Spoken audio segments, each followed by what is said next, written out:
गायत्री मंत्र एक बार हमारे साथ। ओम भूर्भुवः स्वः तत्सवितुर्वरेण्यं भर्गो देवस्य धीमहि धियो यो नः प्रचोदयात्। ओम गुरुर्ब्रह्मा गुरुर्विष्णु गुरुरेव महेश्वरः गुरुरेव परब्रह्म तस्मै श्री गुरुवे नमः। अखण्डमण्डलाकारं व्याप्तं येन चराचरं तत्पदं दर्शितं येन तस्मै श्री गुरुवे नमः। आयात वरदे देवी त्रयक्षरे ब्रह्मवादिनी गायत्री छन्दसां मातः ब्रह्मयोनिर्नमस्तुते। ओम श्री गुरुवे नमः। आवाहयामि स्थापयामि पूजयामि ततो नमस्कारं करोमि। परम पूज्य गुरुदेव के जीवन वृत्तांत जो श्रद्धेय डॉक्टर साहब ने अपने कर कमलों से लिखा है, उसकी रिकॉर्डिंग करने का मन में एक विचार था जो हम शुरू करने जा रहे हैं। ये गायत्री परिजनों साधकों के काम आए, उनको इससे प्रेरणाएं मिलें। गुरुदेव के जीवन के बारे में जो जानना चाहते हैं, जो उन पुस्तकों को पढ़ नहीं पाते, उनके लिए ये ऑडियो वीडियो जो है सर्वसुलभ रहेगा और इसको देख कर के सुन कर के लोग हमारे परिजन इसका लाभ लेंगे। ऐसी आशा के साथ इस कथा को आरंभ करते हैं। जो पहला चैप्टर है भारत भाग्य विधाता चेतना की शिखर यात्रा भाग 1 भारत भाग्य विधाता का पहला खंड है। इससे शुरुआत करते हैं। 20वीं शताब्दी या पिछले 100 साल भारतीय समाज ही नहीं विश्व इतिहास में भी उथल पुथल और गहन परिवर्तन के साल रहे हैं। सन 1905 में बंगाल विभाजन से देश भर में जो प्रतिक्रिया हुई और बाद के वर्षों में जिस तरह राष्ट्रीय चेतना जागी, उसकी परिणति 42 वर्ष बाद भारत को स्वतंत्रता मिलने के रूप में दिखाई दी। बंगभंग की घटना एक निमित्त मात्र थी। व्यापक परिप्रेक्ष्य में वह इतनी महत्वपूर्ण नहीं थी कि ब्रिटिश साम्राज्य की नीति ही बदल जाए। 6 साल बाद विभाजन रद्द हो गया था, लेकिन उस निमित्त ने राष्ट्र को जगा दिया। जनमानस में स्वतंत्रता की प्यास निरंतर बढ़ती गई।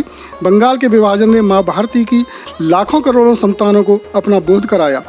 वे सक्रिय होते गए और रॉलेट एक्ट का विरोध, जलियांवाला बाग, असहयोग आंदोलन, सविनय अवज्ञा और सत्याग्रह आंदोलन से लेकर साइमन कमीशन बहिष्कार और भारत छोड़ो आंदोलन जैसे पड़ावों से गुजरते हुए 15 अगस्त 1947 तक पहुँचे।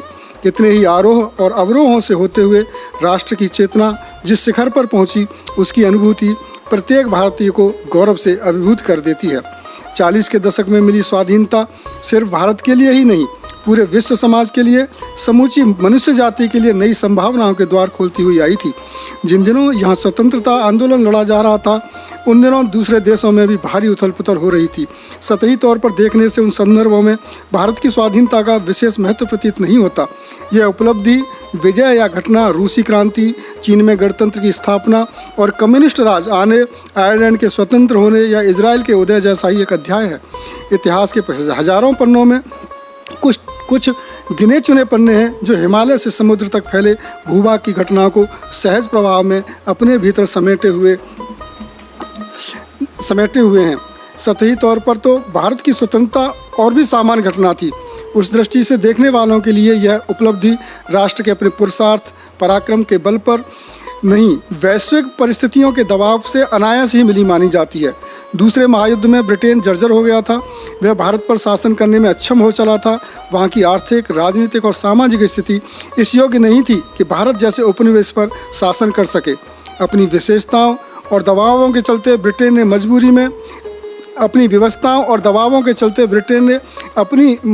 में भारत को स्वतंत्रता दी। वह अक्षम नहीं हो रहा होता या वहाँ के शासकों में इतिहास विवेक नहीं आता तो भारत बाद के वर्षों तक, संभव है अभी तक, पराधीन ही रहता, क्योंकि आंदोलनों, प्रदर्शनों, और धरनों के सिवा यहाँ की जनता ने कोई जुझारूपन नहीं दिखाया था। लड़ झगड़ कर या संघर्ष की राह पर चलते हुए स्वतंत्रता अर्जित करना न तो यहाँ के स्वभाव में था और न ही सामर्थ्य के भीतर। निश्चित ही स्वतंत्रता या क्रांतिकारी परिवर्तन के लिए कीमत चुकानी पड़ती है। संयुक्त राज्य अमेरिका को अपनी स्वतंत्रता के लिए 1 वर्ष तक 1000 वर्ग मील क्षेत्र में अंग्रेजों से सतत संघर्ष करना पड़ा। 5 वर्ष तक इस युद्ध की तैयारी हुई और युद्ध में सभी वर्ग के लोगों ने हिस्सा लिया। किसानों ने खेती के काम आने वाले औजार गलाकर हथियार बनाए। स्वतंत्रता के पुत्र नामक संस्था में उनके साथ मजदूर, गुलाम, पादरी, वकील और सरकारी कर्मचारी भी शामिल हुए। लोकतंत्र की स्थापना के लिए 18वीं शताब्दी में फ्रांस के लोगों ने 7 साल तक विभिन्न मोर्चों पर लड़ाइयाँ लड़ी।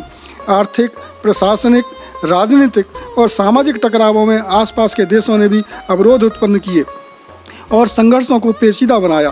फ्रांस की राज्य क्रांति ने वहाँ के नायक नेपोलियन बोनापार्ट को भी धूल चटा दी।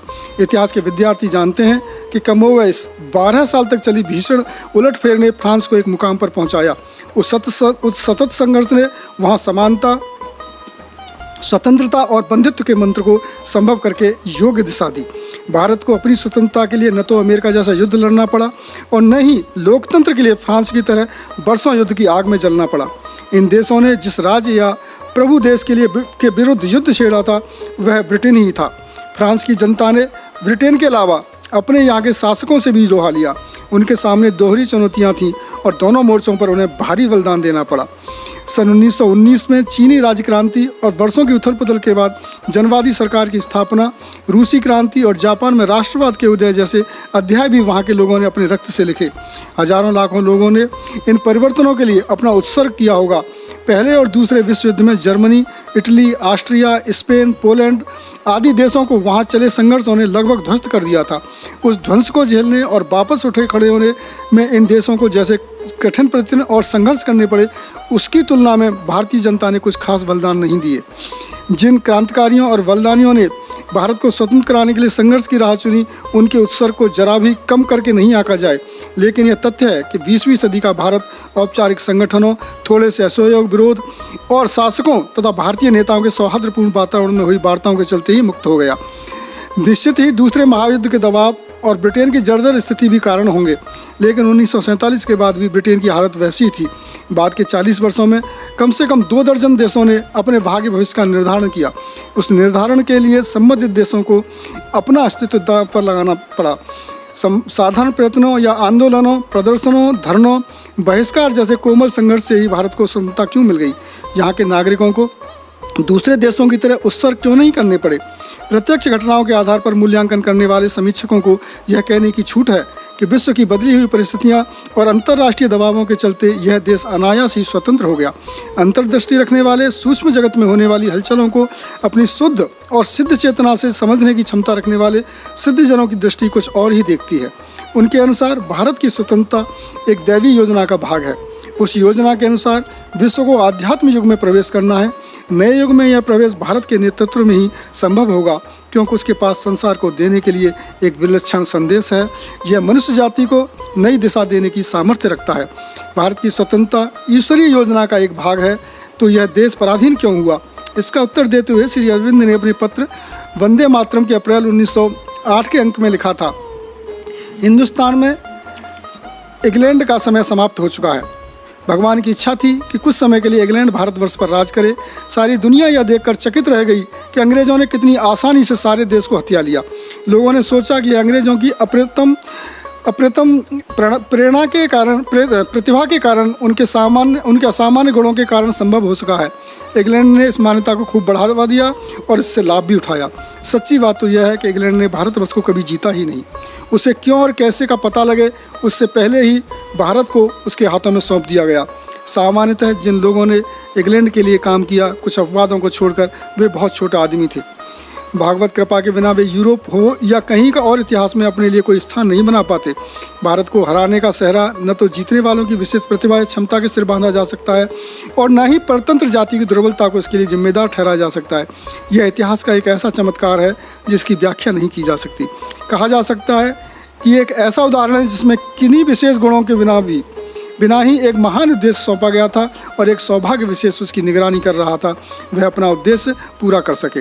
यह उद्देश्य पूरा होते ही भगवान का वह दूत जो इंग्लैंड की रक्षा करने के लिए उसके पास खड़ा है और हाथ के इशारे से आने वाली सभी कठिनाइयों और विपदाओं को दूर कर देता है, उसकी ढाल नहीं बनेगा। इंग्लैंड यहाँ तभी तक रह सकता है जब तक भारत को उसकी ज़रूरत है।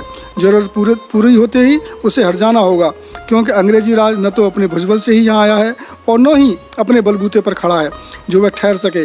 अगर इंग्लैंड इस देश की सहायता करना चाहे तो उसकी सहायता लेकर, और यदि न करना चाहे तो उसके बिना और विरोध करते हुए भी भारत अपने लक्ष्य को चरितार्थ करके रहेगा। 20वीं सदी के पहले दशक में बंग आंदोलन को छोड़कर ऐसी कोई घटना नहीं हुई थी जिससे लगे कि भारत की सोई हुई चेतना जाग रही थी। बंगाल के विभाजन का व्यापक विरोध हुआ था। प्रबल होते हुए भी वह इतना प्रचंड नहीं था कि उस आधार पर स्वतंत्रता की भविष्यवाणी की जा सके। श्री अरविंद को योग विद्या की प्रारंभिक शिक्षा देने वाले योगी विष्णु भास्कर लेले ने विभाजन के खिलाफ खड़े हुए क्रांतिकारियों को भगवान का यंत्र बताया था। उन्होंने ये भी कहा था कि इन प्रयासों का कोई सार नहीं है, भगवान भारत की नियति लिख चुके हैं। सन 1909 में अन्ना साहेब पटवर्धन से क्रांतिकारी आंदोलन के बारे में बातचीत के दौरान लेले ने यह भी कहा था कि तुम चाहे जितना प्रयास करो, अंग्रेज अपना पूरा काम किए बिना इस देश को से नहीं हटेंगे। उनका काम यहाँ जैसे ही पूरा होता दिखाई देगा वे क्षीण होते चले जाएंगे। सन 1947 तक वे इतने कमज़ोर हो जाएंगे कि अपने आप यहाँ से चले जाएंगे। उन्हें भगाने के लिए लड़ने भिड़ने या अनावश्यक रक्त बहाने की जरूरत नहीं होगी। एक अन्य अवसर पर लेले से भारत की स्वाधीनता के बारे में फिर पूछा गया। उन्होंने कहा, अंग्रेज सरकार विदेशी आक्रमण या विप्लव को कुचलने के लिए पूरी तरह तैयार है। उन्हें भगाने के लिए क्रांतिकारियों ने जो तैयारियां की हैं वह बिल्कुल अपर्याप्त हैं। मुट्ठी भर क्रांतिकारी इतनी बड़ी अंग्रेज सेना का सामना नहीं कर सकेंगे। ज़्यादा जिद की तो वे अपना जीवन गंवाएंगे। भारत विश्व का भाग्य विधाता है, वह उठेगा और पूरी शक्ति से उठेगा। क्रांतिकारी, आंदोलनकारी और सामाजिक कार्यकर्ता उसके उठने में निमित्त मात्र बनेंगे। अंतर्दृष्टि संपन्न सभी महान विभूतियों ने अपने समय में भारत की स्वतंत्रता को अपरिहार्य बताया है। सन 1947 15 अगस्त को लाल किला पर तिरंगा फहराया गया। उसे स्वाभाविक और अवश्यंभावी विधान ही कहा जाना चाहिए। सूक्ष्म जगत में बरसों पहले इस संभावना को इतिहास की तरह लिखा जा चुका था। इस तथ्य को हजारों शहीदों, लाखों क्रांतिकारियों और सत्याग्रहियों के उत्सर्ग की अनदेखी नहीं समझा जाए। स्वामी सच्चिदानंद के शब्दों में, उनके प्रयास लाठी टिकाए ग्वाल वालों की तरह स्थित हैं। उन्होंने उत्साह दिखाया और ईश्वर के प्रिय पात्र बने। स्वतंत्रता सेनानियों के प्रयास भी भगवान द्वारा नियत और चरितार्थ किए जा रहे भारत के भविष्य में एक भाव भरे अनुदान की तरह ही मानने चाहिए। भारत की स्वतंत्रता को ईश्वर का नियत किया हुआ विधान मान लेने के बाद यहाँ के अतीत और भविष्य को समझने में मदद मिलेगी। क्या है भारत का अतीत और भविष्य? अतीत का अर्थ इतिहास या कालक्रम के अनुसार समाज में घटी घटनाओं का ब्यौरा नहीं, वह भारत की महान सभ्यता और संस्कृति है जिसे राजा महाराजाओं या योद्धाओं और धनपतियों ने नहीं, ऋषि मुनियों ने संवारा। उनके तप और पुरुषार्थ से भारत ने भौतिक और आध्यात्मिक क्षेत्र में उन्नति के शिखर छुए। ईश्वर का अनुग्रह इस देश पर बरसता रहा और वह दिनों दिन समृद्ध होता गया। उस वैभव और उत्कर्ष के विस्तार में न जाकर अरविंद को उद्धृत करना ही पर्याप्त होगा। उन्होंने लिखा है, प्राचीन काल में यह देश संसार से अलग थलग विचारों और चेतना के नए आयाम खोज रहे ऋषि मुनियों की कुटिया के समान था। अपनी विशेष भौगोलिक स्थिति के कारण यह शेष मानव जाति से कटा हुआ था। वह एक शांत आश्रम की तरह था जहां अपनी और विश्व समाज की समस्याओं पर विचार किया जाता था और जीवन के रहस्य खोले जाते थे। उसके चिंतन के कण सारे एशिया में कौंध जाते थे और अलग अलग सभ्यताओं का निर्माण करते थे। उसकी संतान अन्य देशों और सभ्यताओं को प्रकाश देती थी। उसकी अनंत बुद्धिमत्ता के छींटों से दर्शन शास्त्र उठ खड़े होते थे। जब बाधाएं टूट गईं और हिमालय के दर्रों से और लोगों ने यहाँ प्रवेश शुरू कर दिया तो भारत में शांति खिसकने लगी। भारत को संघर्ष की सदियां बितानी पड़ी। धीरे धीरे पराभव का ऐसा युग आ गया जिसमें भारत के विचारों से ही उत्पन्न सभ्यताओं ने उस पर अपने आप को लादने की कोशिश शुरू कर दी। भारत ने उन प्रयत्नों को अंगीकार किया। यूनानी, सीथियन, मुसलमान, ईसाई और यहाँ तक कि यूरोपीय विज्ञान या जड़वाद को भी भारत ने आत्मसात कर लिया। अब जितनी सामग्री आत्मसात करनी है वह इतिहास में अद्वितीय और अनुपम है, पर भारत के लिए बच्चों का खेल है। उसकी बुद्धि हर चीज़ को अपनी भुजाओं में ले सकती है। उसका अंतर्मन हर एक की गहराई को नाप सकता है। उसकी भौतिकता पर कभी कोई आंच नहीं आ सकती और वह दुनिया के बड़े से बड़े काम करने में समर्थ है। निष्क्रियता का वह जमाना गया जब भारत दूसरों की बातें सुना करता था। अब वह बाहर की चीज़ें लेकर उनकी नकल करने या उन्हीं में कुछ सुधार करने से संतुष्ट नहीं होगा। उनके योगदानों को वह कच्चे माल के रूप में स्वीकार करेगा, अपनी अनुपम सृजन शक्ति से भौतिक सूत्रपात करने के उस योगदान का उपयोग करेगा। भगवान का चुना हुआ देश उद्धरण शब्द से इसी प्रकार नहीं है, लेकिन जिस प्रसंग का यहाँ उल्लेख किया जा रहा है उसका संदेश इसी से मिलता जुलता है।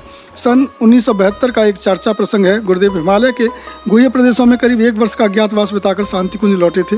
शांति कुंज के मुख्य भवन में पहली मंजिल पर जहाँ उनकी और माता जी की पादुकाएँ प्रतिष्ठित हैं, वहाँ गुरुदेव कुर्सी पर बैठे हुए थे। भारत के विराट और महिमावान स्वरूप का परिचय विश्व समाज को कराने के लिए शोध अनुसंधान पर चर्चा चल रही थी। दुनिया को अपनी महिमा और गरिमा से अवगत कराना है तो तथ्य और प्रमाण भी चाहिए। शोध अनुसंधान का उद्देश्य वैसी सामग्री जुटाना था। यह शोध अनुसंधान बाद में समस्त विश्व को भारत के अजस्त्र अनुदान पुस्तक के रूप में प्रकाशित हुआ है। गुरुदेव के लेखों और उद्बोधनों में भारत के दिव्य लीला भूमि होने की स्थापना मुखर रही है। किन्हीं परिजनों ने उनसे पूछ लिया कि ईश्वर को भारत से विशेष लगाव क्यों है कि वह यहीं अवतार लेता है। हम अपने आप को सभ्यता और संस्कृति का प्रकाश उपलब्ध करने वाली सबसे पुरानी जाति मानते हैं। कहीं हम श्रेष्ठता की ग्रंथि से पीड़ित तो नहीं हैं? अगर हम शक्ति, ज्ञान, कौशल और संगठन में किसी से कमज़ोर नहीं हैं तो सदियों तक गुलाम क्यों रहे? अगर हम महाबली और रणवांकुरे थे तो हमलावरों को यहाँ सफलता मिलनी ही नहीं चाहिए थी। परिजन के प्रश्न में संदेह या आक्षेप नहीं, जिज्ञासा का भाव था। अज्ञातवास से लौट आने की सूचना ज़्यादा लोगों को नहीं थी। मुश्किल से 4-6 व्यक्ति प्रतिदिन आते थे। गुरुदेव तो माता जी के कक्ष के दाएं वाले कमरे में बैठकर लेखन और भावी कार्यक्रमों का निर्धारण करते थे। परिजन के पूछने पर गुरुदेव ने संक्षिप्त सा उत्तर दिया, भारत भगवान का चुना हुआ देश है। देखते नहीं हो, यहाँ ईश्वर ने स्वयं शरीर धारण कर सत्य और धर्म की प्रतिष्ठा की।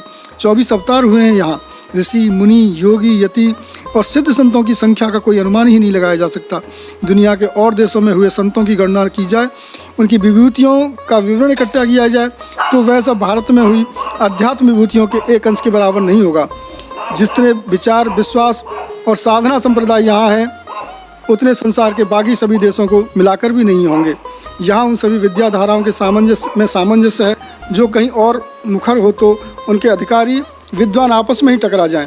प्रकृति, ऋतु, नदी, नद, पर्वत, मैदान, प्राणी जगत और निवासियों तक में विविधता है। इस विविधता को देखते हुए क्या नहीं लगता कि भारत भगवान का चुना हुआ देश है? वह यहाँ अपनी लीला या प्रकृति के नए नए प्रयोग कर रहा है। कुछ क्षण रुककर गुरुदेव ने उन परिजन को निहारा।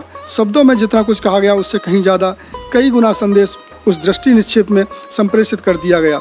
गुरुदेव को निहारते हुए देखकर ऐसा नहीं लगा कि कोई बौद्धिक सीख मिली हो। उन परिजन ने अपनी अनुभूति लिखते हुए कहा, मुझे अपना बचपन याद हो आया। जब कोई जटिल प्रश्न सामने आता तो अपने पिताश्री से मैं पूछने जाता था। वे मेरे प्रश्न का उत्तर किसी किताब से नहीं देते थे, नहीं वे किसी सूचना या तथ्य का उल्लेख करते थे। बस कुछ सैद्धांतिक बातें समझाते और स्नेह से देखने लगते थे। मैं भूल जाता था कि जो पूछा है उसका उत्तर क्या है। उनकी बातें सुनकर और उससे भी ज़्यादा उनकी दृष्टि पीकर संतुष्ट हो जाता था। ऐसा प्रतीत होता था कि चाबी मिल गई है। पुस्तक एक बंद पिटारी है जिसमें ताला लगा हुआ है। चाबी लगाओ, ताला खोलो और पिटारी में बंद समाधान प्राप्त कर लो। गुरुदेव के संक्षिप्त से उद्बोधन और कुछ पल के दृष्टि निक्षेप से उनके बचपन की उस अनुभूति को हरा कर दिया। समाधान तर्क से चाहिए तो वह भी है। गुरुदेव ने फिर कहा, संसार एक चक्र की तरह है, वह घूमता रहता है। कुछ ऊपर जाते हैं तो दूसरे नीचे आते हैं। भारत के साथ भी यही हुआ। कोई भी जाति सदा के लिए शिखर पर नहीं होती। उत्थान के साथ पतन भी है। कुछ 100 सालों की गुलामी को पतन मान सकते हैं, लेकिन उसने भारत को नष्ट नहीं कर दिया। कई जातियां अथवा समाज 50-100 साल के दमन से ही नष्ट हो गए। यूनान, मिस्र, ईरान और रोम की प्राचीन सभ्यताएं अपनी रक्षा नहीं कर सकीं। उनका मूल अस्तित्व कभी का समाप्त हो गया। भारत उन देशों की सभ्यताओं से ज़्यादा रौंदा और कुचला गया, फिर भी वे आज उठकर खड़ा हो गया है। इसे भारत का नष्ट होना कहोगे या उसकी जिजीविसा का प्रमाण? तथ्यों के प्रकाश में देखोगे तो भी पाओगे कि कुछ बात है जो भारत को अजर, अजय और अक्षुण्ण बनाए हुए है। और भी कई मनुष्यों, तत्वदर्शियों ने अपनी तरह से इस तथ्य की पुष्टि की है कि भारत को तपयपूत देवात्माओं, ऋषि मुनियों और दिव्य शक्तियों का संरक्षण प्राप्त है। उनकी ऊर्जा इस देश की सामाजिक, सांस्कृतिक, आर्थिक और राजनीतिक स्थिति को संभाले हुए है। उसका स्वास्थ्य लड़खड़ाता भी है तो एक स्थिति से ज़्यादा नीचे नहीं गिरता। विजातीय तत्व अथवा शक्तियाँ आक्रमण करती हैं, वे कितनी ही प्रबल हों उसे एक सीमा से ज़्यादा पीछे नहीं धकेल पाती। वह सीमा आते ही भारत तनकर खड़ा हो जाता है और विपरीत परिस्थितियों को चीरकर विजेता की भूमिका में आ जाता है। भारत की यह विजयनी ऊर्जा गुह्य क्षेत्रों में चुपचाप तपस्या कर रहे योगियों और ऋषियों के पुण्य प्रभाव से उभर कर आती है। ईश्वर का अथवा जगत नियंता का विशेष अनुग्रह तो उसे मिला ही हुआ है। ऋषि सत्ताओं के अनुग्रह की एक वानगी दिसंबर 1971 में एक बड़ी घटना के रूप में देखी गई है। उन दिनों भारत और पाकिस्तान का युद्ध चल रहा था। युद्ध आरंभ होने से पहले ही की स्थितियां प्राय सभी जानते हैं। पूर्वी पाकिस्तान, जिसे अब बांग्लादेश कहते हैं, से हजारों लोग दल के दल बनाकर भारत चले आ रहे थे। वहाँ के शासक जनता का बुरी तरह उत्पीड़न कर रहे थे। पूर्वी पाकिस्तान अथवा बांग्लादेश की प्राकृतिक संपदा का दोहन वहाँ से 2000 किलोमीटर दूर स्थित पश्चिमी पाकिस्तान के हुक्मरान कर लेते थे और उसे अपने यहाँ उपयोग में ले लेते थे। उत्पादक देश अथवा क्षेत्र के हिस्से में शोषण, दलाली और उत्पीड़न ही आता था। बांग्लादेश के लोग 20 साल तक सहते रहे, उचित और न्यायपूर्ण अधिकारों के लिए आवाज़ उठाते रहे। उन्हें सुनने के स्थान पर शासक उपेक्षा और दमन की नीति अपनाते रहे। दमन उत्पीड़न असह्य होने लगा तो पूर्वी पाकिस्तान के लोग बागी हो गए। उस हिस्से ने स्वतंत्र राज्य की घोषणा कर दी। दमन चक्र और तेज हुआ तो प्रतिरोध और क्रांति की ज्वाला भड़कने लगी। दिव्य चेतना का हस्तक्षेप। बांग्लादेश में चल रहे संग्राम का प्रभाव भारत पर भी पड़ा। जो लोग उत्पीड़न और दमन का मुकाबला नहीं कर सके या जिनके लिए स्थितियां दूभर हो उठी, वे भारत आने लगे। यहाँ आते जा रहे लोगों की संख्या कुछ हजार से लाख और लाख के बाद करोड़ों होती हुई 2 करोड़ से ऊपर पहुँच गई। इतने लोगों की देखभाल का जिम्मा भारत सरकार को उठाना पड़ रहा था। साधन उन दिनों बेहद कम थे। उन्हें निचोड़कर और यहाँ के नागरिकों पर अतिरिक्त कर लगाकर किसी तरह शरणार्थियों की व्यवस्था की जा रही थी। पाकिस्तान को बांग्लादेश की जनता के उत्पीड़न से ही संतोष नहीं हुआ। अपनी राजनीतिक व्यवस्थाओं के चलते वहाँ के शासकों ने भारत पर युद्ध भी थोप दिया। पूर्वी और पश्चिमी सीमा पर जुलाई 1971 से ही दबाव बढ़ने लगा, जो कुछ ही सप्ताहों में युद्ध के रूप में बदल गया। महाशक्तियाँ भी उन दिनों जैसे पाकिस्तान के साथ थीं। बांग्लादेश के लोगों का उत्पीड़न किसी को दिखाई नहीं दे रहा था। भारत पर बढ़ रहा दबाव भी अनदेखा किया जा रहा था। युद्ध आरंभ होने से पहले ही भारत ने विश्व जनमत का ध्यान खींचने की भरपूर चेष्टा की। प्रधानमंत्री और कैबिनेट के कई वरिष्ठ मंत्रियों ने Britain, America, France, Germany, Israel और अरब अमीरात जैसे देशों की यात्राएं की। वहाँ के शासकों को वस्तुस्थिति से अवगत कराया, लेकिन कोई अंतर नहीं पड़ा। किसी ने भी पाकिस्तान के शासकों को समझाने की कोशिश नहीं की। मौन रहकर या सैनिक सहायता भेजकर यह महाबली देश पाकिस्तान को ही बढ़ावा देते रहे। अक्टूबर 1971 में चीन संयुक्त राष्ट्र का सदस्य बना। संयुक्त राष्ट्र में पहुंच जाने के बाद बांग्लादेश और वहां से आ रहे शरणार्थियों के मामले में भारत की स्थिति और भी दयनीय होती गई। वह अलग थलग और अकेला पड़ने लगा। महाशक्तियों ने चेतावनी या धमकी दे डाली कि भारत ने कोई सामयिक पहल की तो वे उसे आक्रमणकारी घोषित कर देंगे और पाकिस्तान का साथ देंगे। यही नहीं, भारत को दी जाने वाली सभी सहायताएं भी बंद कर दी जाएंगी। भारत के सामने पड़ोसी पाकिस्तान के उद्धत आतंक या तांडव को सहन करने के सिवाय कोई उपाय नहीं बचा था। सोवियत संघ के अलावा भारत के पक्ष में कोई नहीं था, लेकिन इस महादेश की भी अपनी व्यवस्था थी। भौगोलिक दूरी और राजनीतिक व्यवस्थाओं के चलते वह चाहकर भी पहल नहीं कर सकता था। कुल मिलाकर भारत की स्थिति एकाकी, असहाय और निरीह हो गई थी। पूर्वी सीमाओं पर तो पाकिस्तान ने अघोषित जंग छेड़ ही रखी थी। दिसंबर का पहला सप्ताह शुरू हुआ ही था कि पश्चिमी सीमा पर भी हमला कर दिया गया। भारत के सामने उस आक्रमण का जवाब देने और युद्ध घोषित करने के सिवाय कोई चारा नहीं रह गया। युद्ध घोषित हुआ। पूर्वी और पश्चिमी सीमाओं पर घमासान छिड़ने लगा। 2-3 दिन में ही पाकिस्तानी सेना के पांव उखड़ने लगे, वह पीछे हटने लगी। बांग्लादेश के मोर्चे पर प्रतिपक्षी सेना का दबाव कम पड़ने लगा और भारतीय सेना आगे बढ़ती दिखाई दी। तो आक्रांता के साथ खड़े देशों ने पहल की। पहल पाकिस्तान के पक्ष में ही थी। इस पहल का नेतृत्व अमेरिका कर रहा था। संयुक्त राष्ट्र की सुरक्षा परिषद में मामला ले जाने की तैयारियां की जाने लगी। इन तैयारियों का उद्देश्य किसी देश पर नैतिक दबाव डालना ही होता है। अमेरिका इस तैयारी पर ठहरा ही नहीं रहा, उसने सामरिक दबाव भी बढ़ाया और 7वां जहाजी बेड़े का रुख जो है वो हिंद महासागर की ओर करने के आदेश दे दिए। उस समय तक यह संसार का सबसे बड़ा जहाजी बेड़ा था, जिस पर युद्धक विमान, प्रक्षेपास्त्र, विमान भेदी तोपें, हवा से हवा में मार करने वाली मिसाइलें और पर्याप्त गोला बारूद से लैस सैनिक टुकड़ियाँ थीं। सामर्थ्य की दृष्टि से 7वां बेड़ा सेना इतना सक्षम था कि भारत पाक की युद्ध स्थिति पर उलट सकता था। तब भारत की नौसेना इतनी सक्षम नहीं थी कि बेड़े को ध्वस्त कर सके या उसके मुकाबले देर तक टिकी रह पाए। भारत पाक युद्ध ने घमासान रूप ले लिया तो निर्णय हफ्ते 10 दिन के भीतर ही हो जाना तय था। निर्णायक स्थितियां बन रही थीं, लेकिन 7वें बेड़े का मुंह हिंद महासागर की होने के बाद स्थितियां दूसरा ही रुख ले रही थीं। रुख बदलती स्थितियों से न केवल भारत सरकार बल्कि बांग्लादेश की मुक्त वाहिनी, वहाँ के नागरिकों और भारतीय जनमानस में भी चिंता की लहर दौड़ गई थी। अजीब सी भयावह स्तब्धता छाई जा रही थी। 5 दिसंबर 1971 तक यही समाचार आ रहे थे कि 7वां बेड़ा भारत की समुद्री सीमा के समीप आ गया है। ताज़ा बुलेटिनों में यह दूरी घटती ही सुनाई देती थी। आकाशवाणी के समाचार बुलेटिनों में 7वें बेड़े की हलचलों के बारे में संपादित सूचनाएं प्रकाशित की जाती थी ताकि लोगों का मनोबल बना रहे। ब्रिटेन की प्रसारण agency British broadcasting corporation BBC के प्रसारणों में बेड़े के बारे में ज़्यादा जानकारियां होती थीं। 6 दिसंबर की रात और 7 दिसंबर की भोर तक बेड़े के भारतीय सीमा के करीब पहुंचने के समाचार आए।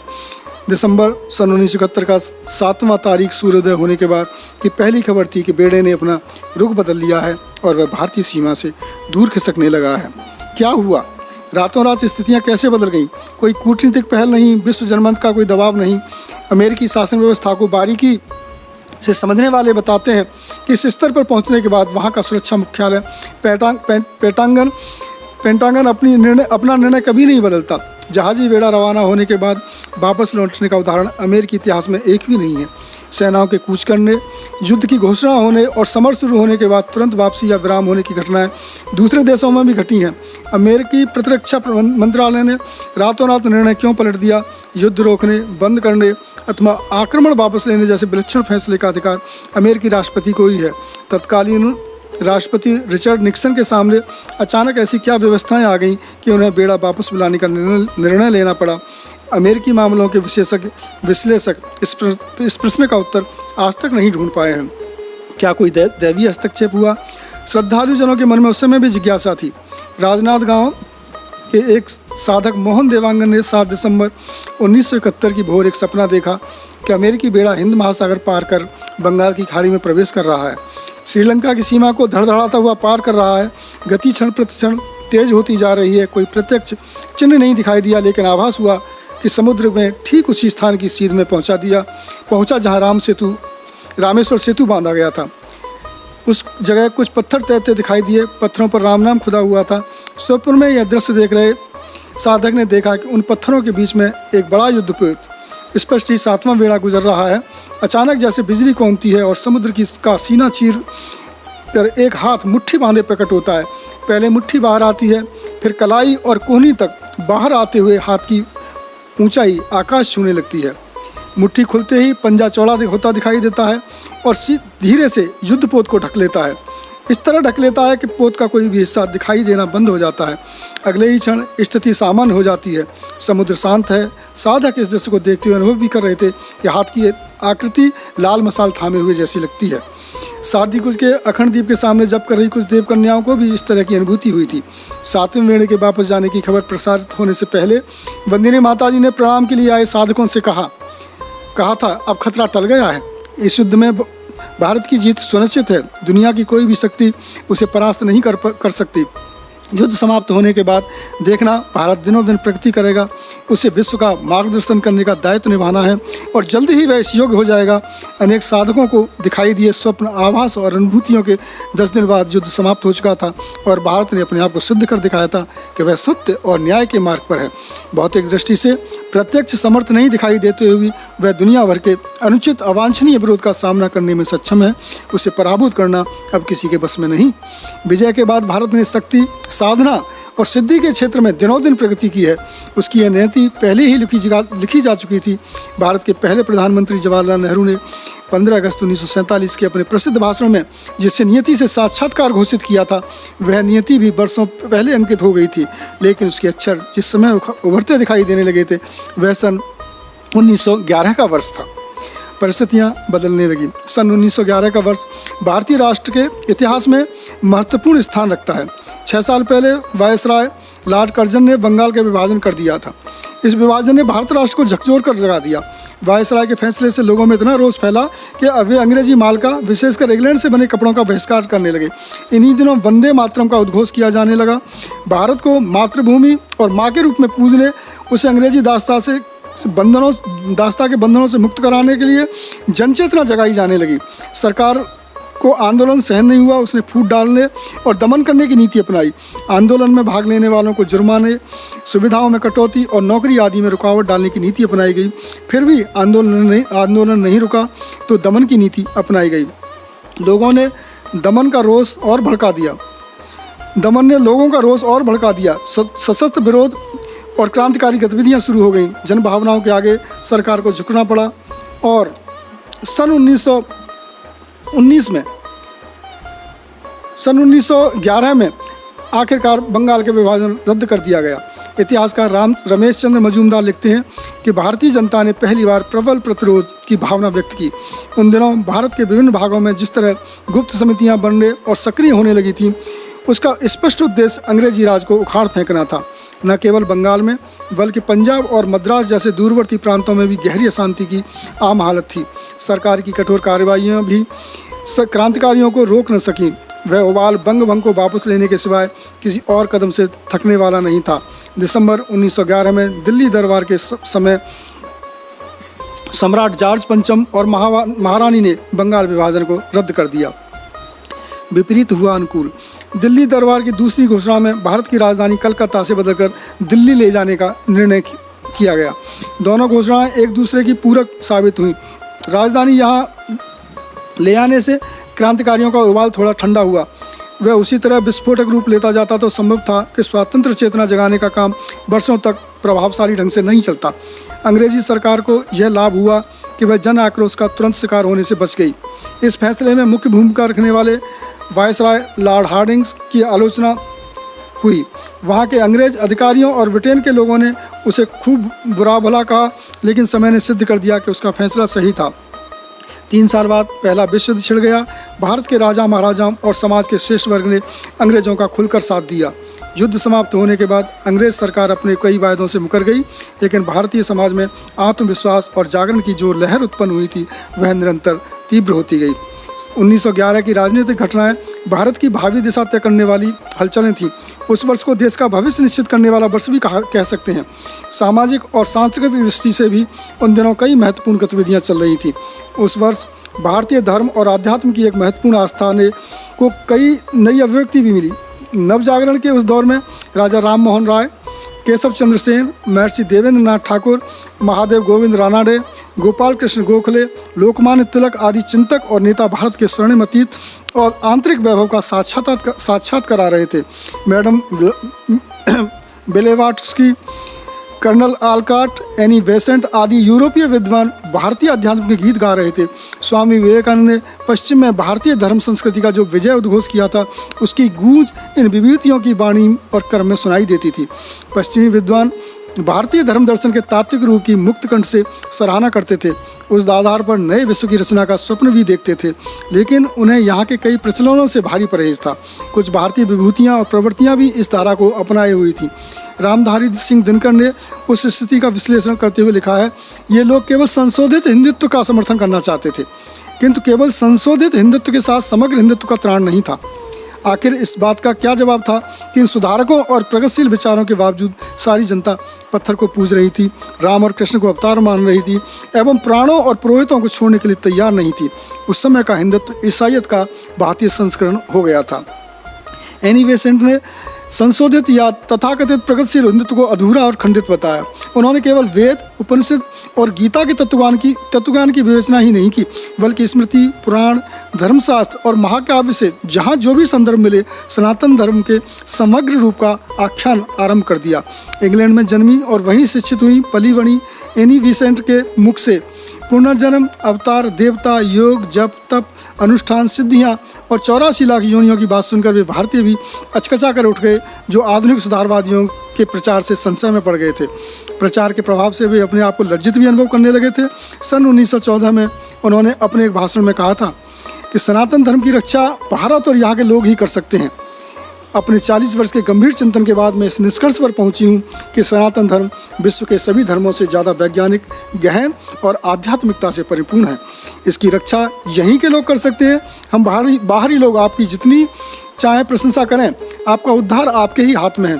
आप किसी प्रकार के भ्रम में न रहें। सनातन धर्म के बिना भारत के सामने कोई भविष्य नहीं। एनी बेसेंट ने सनातन धर्म का जो स्वरूप पश्चिमी विद्वानों और उनके भारतीय अनुयायियों को समझाया था। उसके स्रोत वेद, उपनिषद, दर्शन, स्मृति शास्त्र, रामायण, महाभारत और पुराण आदि ग्रंथ थे। उसमें देवी देवता, सिद्ध आत्माएं, अवतार जैसी देवी शक्तियाँ और ईश्वर के सगुण निर्गुण सभी रूप समाविष्ट हैं। तीर्थ, आश्रम, देवी स्थान, मंदिर, देवालय और आश्रम आदि पवित्र स्थानों पर उसकी तरंगें विशेष रूप से अनुभव की जा सकती हैं। वह गूढ़ तत्व चिंतन से लेकर सहज लोक विश्वासों में विविध रूपों में प्रकट होता है। ब्रिटेन से चलकर आई भारत की भक्त विदुषी एनी बेसेंट ने 1920 के भारत की स्वतंत्रता के लिए चल रहे प्रयत्नों को भी प्रेरित किया, लेकिन उनका मूल योगदान सांस्कृतिक था। बनारस के सेंट्रल हिंदू कॉलेज में उन्होंने भारत के तत्वज्ञान की मीमांसा की और कहा कि सनातन धर्म का पुनर्जीवन, उत्थान और से सुदृढ़ बनाना पहला भारतीय अनुष्ठान है। इस कार्य के साथ ही आत्मसम्मान, अतीत का गौरव, भविष्य में विश्वास और भारत के साथ विश्व के नए निर्माण के दायित्व भी जुड़ जाते हैं। यह भाषण सन 1911 में दिया गया था। उल्लेखनीय है कि इस कॉलेज की स्थापना एनी बेसेंट ने स्वयं की थी। स्थापना और विकास के लिए उन्होंने अपनी संचित संपदा लगा दी थी। यही कॉलेज आगे चलकर बनारस हिंदू विश्वविद्यालय के रूप में परिणत हो गया। हमारे चरित्र नायक के दीक्षा गुरु पंडित मदन मोहन मालवीय ने विश्वविद्यालय की स्थापना के बाद उसके विकास और गौरव के लिए जो किया अथवा कर सके, उसके मूल में भारतीय आत्मा एनी बेसेंट का परिश्रम ही जाता था। सूक्ष्म जगत में आवाहन। बनारस के पंडितों द्वारा सर्वशुक्ला सरस्वती के रूप में संबोधित एनी बेसेंट की एक रहस्यपूर्ण घोषणा का उल्लेख भी आवश्यक है।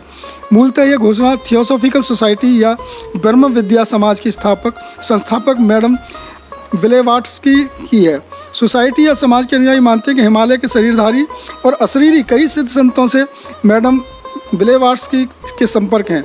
उन सिद्ध संतों की प्रेरणाओं से सोसाइटी के जनक विदुषी ने कई रहस्यमयी घोषणाएं की। उनमें एक यह कि हिमालय की सिद्धात्माएं भारत का उसकी नियति से साक्षात्कार कराने के लिए कृतसंकल्प हो गई हैं। उनकी योजना के अनुसार कोई समर्थ दिव्य आत्मा शरीर धारण करेगी, जो एक छोटे से आरंभ के साथ निरंतर सक्रिय होती जाएगी और उपयुक्त समय पर पूरे वैभव के साथ प्रकट होगी। मैडम ब्लेवाट्स्की के सहयोगी कर्नल आलकाट का निरूपण था कि बोधिसत्व भगवान बुद्ध का अवतार का एक अवतरण इन्हीं दिनों होना है और उपयुक्त समय में वे प्रकट होंगे। उनके जन्म लेने योग्य परिस्थितियां नहीं बनी तो हो सकता है कि किसी शरीर को चुन लें, उस शरीर के माध्यम से अपना काम करेंगे। एनी बेसेंट की अनुभूति कुछ अलग ही तरह की थी। सार्वजनिक जीवन में खासकर राजनीतिक चेतना जगाने के लिए काम कर रहे लोग अपने गुह्य अनुभवों को सबके सामने उजागर नहीं करते। सार्वजनिक रूप से कहने पर विशिष्ट राजनीतिकों को भी अपनी छवि का संकोच होता है। एनी बेसेंट मूलतः आध्यात्मिक महिला थी। उन्हें जैसा अनुभव हुआ वैसा कह दिया। ऑस्ट्रेलिया में कुछ साधकों को एक ध्यान प्रयोग समझाते हुए उन्होंने बताया कि यह प्रयोग सूक्ष्म जगत के संपर्क में ले जाता है। दिव्य और सिद्ध आत्माओं का सानिध्य मिलता है। साधना में गति होने के बाद अपने बारे में ही नहीं, समाज और विश्व के बारे में भी आभास होने लगता है। ऐसे ही प्रयोग में गुजरते हुए उन्होंने अनुभव किया था कि 1911 में एक ऐसे शिशु का जन्म होगा जिसकी सूक्ष्म जगत में देर से प्रतीक्षा की जा रही है। वह शिशु सामान्य शिशुओं की तरह पलेगा, बढ़ेगा और धीरे धीरे सक्रिय होगा। जैसे जैसे वह सक्रिय होता जाएगा वैसे वैसे सनातन धर्म पर छाए बादल छटने लगेंगे। वह अपने उज्ज्वल प्रखर रूप में प्रकट होगा। शिविर में कर्नल आलकाट के विद्यार्थी और थियोसॉफिकल के पारंपरिक साहित्य का अध्ययन करने वाले साधक भी थे। उनमें से एक ने जिज्ञासा की कि महात्माओं ने तो कहा है कि बोधिसत्व अपने लक्षणों के साथ प्रकट होंगे। वे लक्षण पहले से ही निर्धारित हैं, इन्हीं के आधार पर तथागत के नए अवतार की पहचान की जाएगी। आपकी बात उनसे अलग तरह की क्यों है? यह पूछने पर एनी बेसेंट ने कहा था कि मैं ध्यान की अवस्था में हुआ अनुभव बता रही थी। अन्य महानुभावों की बातों का खंडन करना उद्देश्य नहीं। कहीं कोई विरोध दिखाई देता है तो यह अर्थ नहीं कि सत्य अलग अलग है। एक ही सत्य अपनी स्थिति और दृष्टि के कारण भिन्न पहलुओं में दिखाई देता है। एनी बेसेंट ने अपने अनुभव को बाद में कुछ अवसरों पर कहा। यह चर्चा साधकों के बीच ही हुई। बोधिसत्व को मानवीय कलेवर में उतारने, नए अवतार की प्रतीक्षा करने, कई लोगों द्वारा अपने आप को भगवान घोषित करने और कुछ अन्य कारणों में कतिपय विलक्षणताएं दिखाई देने के बाद उन्हें साक्षात ईश्वर घोषित करने के प्रसंग भी आए। एनी बेसेंट की घोषणा इन सबसे अलग थी। वे किसी चमत्कार की घोषणा नहीं कर रही थी, नहीं राम और कृष्ण की लीलाओं के काव्यात्मक वर्णनों की उस रूप में पुनरावृत्ति होने की बात कह रही थी। उनकी घोषणा यह थी कि बताए गए वर्ष में जन्म लेने वाला एक शिशु का व्यक्तित्व इतना प्रखर और तेजस्वी होकर उभरेगा कि लाखों करोड़ों लोगों के आध्यात्मिक जीवन में नई आशा का संचार हो सकेगा। उस शिशु का जन्म कहाँ होगा, पारिवारिक पृष्ठभूमि क्या होगी, किस तिथि नक्षत्र में वह जन्म लेगा, इन बातों का उन्होंने कोई जिक्र नहीं किया। एनी विसेंट का संकेत तात्कालिक और आश्वासन मात्र था। इसके पीछे निकट भविष्य में कोई बहुत बड़ा चमत्कार होने की भविष्यवाणी कर लोगों को निश्चित हो जाने का संदेश देने का उद्देश्य कतई नहीं था। एनी विसेंट ने सन 1911 में वाराणसी की ही एक कक्षा में स्पष्ट किया था। संभवतः वह बसंत पंचमी का दिन था। उन्होंने साधक मंडली से कहा, सनातन धर्म में जो शक्ति निहित है वह शक्ति किसी तारे या ग्रह नक्षत्र के कारण नहीं बल्कि स्वभाव से ही है। जब भी धुंध गहरी होती है जब भी उसका स्वरूप धुंधलाने लगता है, बाहरी कारणों से ढकने लगते हैं, तो एक स्थिति आने पर वह पूरे वेग से प्रकट होता है। सनातन धर्म भारत का ही नहीं पूरे विश्व का भविष्य है। उस पर छाए मल विक्षेप दूर करने के लिए सामान्य आत्माएं पर्याप्त समर्थ नहीं होती। विशिष्ट आत्मा जिसे सनातन धर्म से ऊर्जा और पोषण लेने वाले सिद्धों का सहयोग भी प्राप्त हो, उसे ही उस प्रयोजन को पूरा करती हैं। अब वह समय आ गया है। ओम शांति। हमारे YouTube चैनल अखिल विश्व गायत्री परिवार पंचकुला को सब्सक्राइब करें एवं बेल आइकन ज़रूर दबाएं ताकि गायत्री परिवार पंचकुला की मिशन से संबंधित गतिविधियों की जानकारी आपको मिलती रहे।